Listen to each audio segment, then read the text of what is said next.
আজকে আমরা সম্পূর্ণ পর্ব জুড়ে আলোচনা করব বাজরিগারের ক্যালসিয়াম কোর্স। ক্যালসিয়াম পাখির দেহে কি কাজ করে, ক্যালসিয়ামের অভাব হলে কি ধরনের প্রবলেম হতে পারে, ক্যালসিয়ামের উপকারিতা এবং বেস্ট ক্যালসিয়াম কোনটা, আর বোনাস টিপস তো আপনাদের জন্য থাকছে ভিডিওর শেষে। আসসালামু আলাইকুম, সবাইকে স্বাগতম ব্যাটসল্যান্ড চ্যানেলে। আমি দেওয়ান মোহাম্মদ সেলিম আপনাদেরকে স্বাগতম জানাচ্ছি আমাদের 15 নম্বর পর্বে। আজকে 15 নম্বর পর্ব জুড়ে আমরা আলোচনা করব বাজরিগার পাখির ক্যালসিয়াম কোর্স নিয়ে। ক্যালসিয়াম কোর্স আসলে কি? ক্যালসিয়াম কোর্স হচ্ছে বাজরিগারের ক্যালসিয়ামের প্রবলেম অথবা ক্যালসিয়ামের চাহিদা পূরণের জন্য একটা নির্দিষ্ট সময় পর পর আমরা যেই পাখিকে ক্যালসিয়াম দিয়ে থাকি সেটাই ক্যালসিয়ামের কোর্স।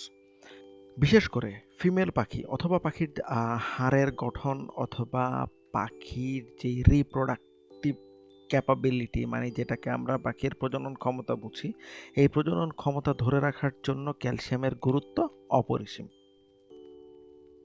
প্রথমে একটু আলোচনা করি ক্যালসিয়ামের অভাবে কি কি হতে পারে।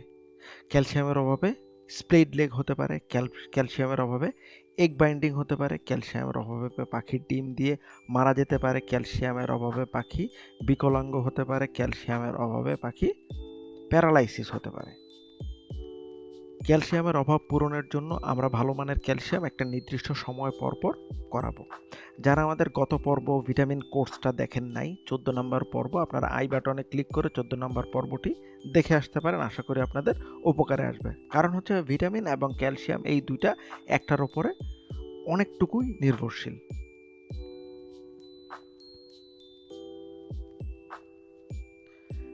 এখন আমরা একটু আলোচনা করি ক্যালসিয়ামের অভাবের লক্ষণ কি কি হতে পারে। ক্যালসিয়ামের যখন আপনার পাখির অভাব হবে তখন দেখবেন যে পাখি, আপনারা যদি ক্যাটেল ফিশ বোন অথবা মিনারেল ব্লক অথবা ক্যালসিয়াম ব্লক ইউজ করেন, সেই ক্ষেত্রে দেখবেন যে ওগুলো খুব বেশি খাওয়ার চেষ্টা করছে। ক্যালসিয়ামের অভাব যখন হবে দেখবেন যে পাখির ডিম দিয়ে নিজের ডিম নিজেই খেয়ে ফেলবে, কারণ ও জানে ডিমের খোসাতে ক্যালসিয়াম আছে। সো এইরকম আরও অনেক লক্ষণ থাকতে পারে। দেখা যাবে যে পাখি তার নিজের যেই মল ত্যাগ করছে ওই মলের সাদা অংশটুকু ওরা খাওয়ার চেষ্টা করছে, ওরা খাঁচার নিচে গিয়ে কামড়াচ্ছে ওই অংশটুকুতে। তখনই আপনারা বুঝবেন যে পাখির ক্যালসিয়ামের অভাব আছে। ক্যালসিয়ামের অভাব পূরণের জন্য আপনারা দেশি অথবা বিদেশি যে কোনো ধরনের সাপ্লিমেন্ট ইউজ করতে পারেন। দেশি সাপ্লিমেন্টের ভিতরে ক্যালপ্লেক্স অথবা গ্রেনাকেল বা এই জাতীয় ক্যালগোফস, যে কোনো ধরনের ভালো মানের ক্যালসিয়াম আপনারা ইউজ করতে পারেন। মনে রাখবেন ক্যালসিয়াম কখনো একা কাজ করতে পারে না, ক্যালসিয়াম বাইন্ডিংসের জন্য ভিটামিন ডি প্রয়োজন। সো আপনারা যখনই ক্যালসিয়াম ইউজ করবেন তখন সাথে অবশ্যই ভালো মানের একটা ভিটামিন D3 ইউজ করবেন, অথবা আমি আপনাদেরকে গত পর্বে যেটা বলেছি যে ক্যালসিয়ামের সাথে মাল্টিভিটামিন ইউজ করা, অথবা ক্যালসিয়ামের সাথে AD3E সেল অথবা হচ্ছে জিঙ্কটা ইউজ করা। এখন আসুন আলোচনা করি ক্যালসিয়াম যদি আমি খাওয়াই আমি কি উপকার পাবো।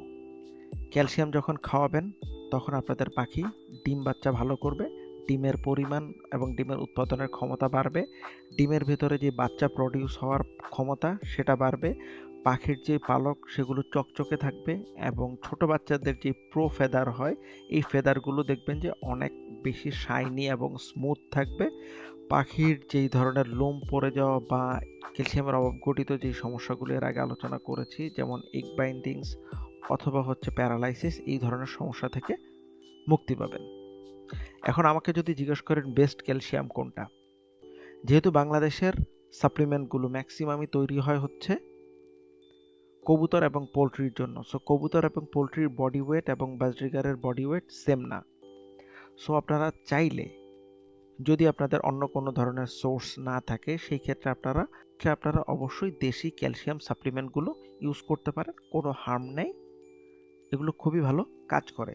তারপরেও যদি আপনি আরেকটু সফিস্টিকেটেড বা আরেকটু ভালো কিছু ইউজ করতে চান সেই ক্ষেত্রে আমি আপনাদেরকে রিকমেন্ড করব ভার্সেলাগার ক্যালসিলাক্স অথবা হচ্ছে ভেটাফার্মের ক্যালসিয়াম অথবা হচ্ছে বাইরের দেশে ডেইলি নেচারের ক্যালসিয়াম অথবা মর্নিং বার্ডের ক্যালসিয়াম। এই ধরনের ভালো মানের ক্যালসিয়ামগুলো আপনারা ঘুরিয়ে ঘুরিয়ে ব্যবহার করতে পারেন, সেই ক্ষেত্রে দেখবেন যে পাখির আমূল পরিবর্তন চলে আসছে। আপনাদেরকে আগেই বলেছিলাম যে ভিডিওর শেষে অবশ্যই একটি বোনাস টিপস আছে।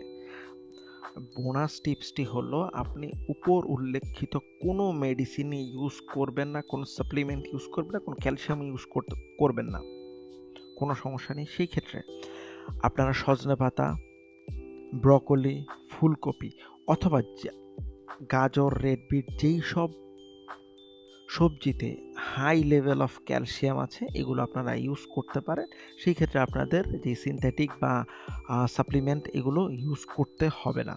বাট আমি আপনাদেরকে আগেই বলে রাখছি, যদি আপনি প্রপারলি এটা মেইনটেইন না করতে পারেন সেই ক্ষেত্রে কিন্তু আপনাদের পাখির ক্যালসিয়াম এবং ভিটামিনের ঘাটতি হতে পারে। সেই ক্ষেত্রে আপনারা অবশ্যই ভেট ডক্টরের সাথে কথা বলে ভিটামিন এবং ক্যালসিয়াম কোনটা লাগবে সেটা লিখিয়ে নিয়ে নিতে পারেন। বাট প্রাকৃতিক যেই উপাদানগুলো আছে এই উপাদানগুলো আপনারা ইউজ করবেন। সেই ক্ষেত্রে আপনারা চাইলে কম মাত্রায় ভিটামিন এবং ক্যালসিয়ামও ইউজ করতে পারেন। আমার মনে হয় আমি যেটা করি সেটা হচ্ছে আমি প্রাকৃতিক ক্যালসিয়াম সমৃদ্ধ খাবার দিই, তার সাথে ভিটামিন এবং ক্যালসিয়াম যেটা কমার্শিয়াল আছে সেটাও দিই। সেই ক্ষেত্রে যেটা হয়েছে ভিটামিন এবং ক্যালসিয়াম যেটা কমার্শিয়াল সেটাতে যদি মনে করেন যে বলে 100 গ্রাম খাবারে 5 গ্রাম দেওয়ার জন্য, তখন আমি দেই হচ্ছে 100 গ্রাম খাবারে 2 গ্রাম। যদি বলে যে মাল্টিভিটামিন 100 গ্রাম খাবারে 4 গ্রাম দেওয়ার কথা, তখন আমি দেই হচ্ছে 2 গ্রাম। সো আমি যেটা করি, যদি আমি প্রাকৃতিক উপাদানটা বাড়িয়ে দিই সেই ক্ষেত্রে আমি আমাদের যেই সাপ্লিমেন্ট উপাদান আছে সেগুলো কমিয়ে একটা ব্যালেন্সে পাখিকে খাবার সার্ভ করি। আশা করি আজকের ভিডিওটি আপনাদেরকে অবশ্যই উপকারে আসবে পাখির ডিম বাচ্চা বাড়ানোর জন্য, পাখির উৎপাদন বাড়ানোর জন্য। যদি আপনাদের ভিডিওটি ভালো লাগে সেই ক্ষেত্রে লাইক এবং কমেন্ট করে আমাদের সাথে থাকতে পারেন।